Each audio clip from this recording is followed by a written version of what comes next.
workshop, crushing and screening workshop.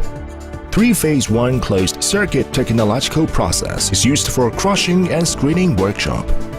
The ores flow to jaw crusher for coarse crushing by heavy-duty plate feeder with 500 mm feed sides.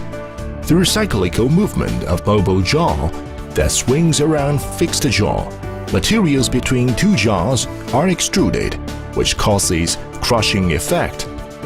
The coarse crushing products are transported to double-layer circular vibrating screen for screening by number 1 belt conveyor.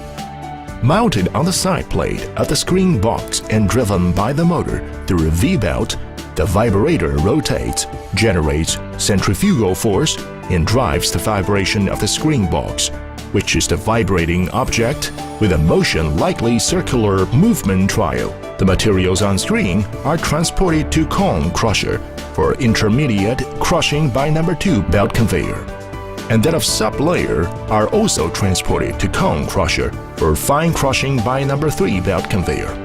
The intermediate and fine crushing product return circular vibrating screen for screening.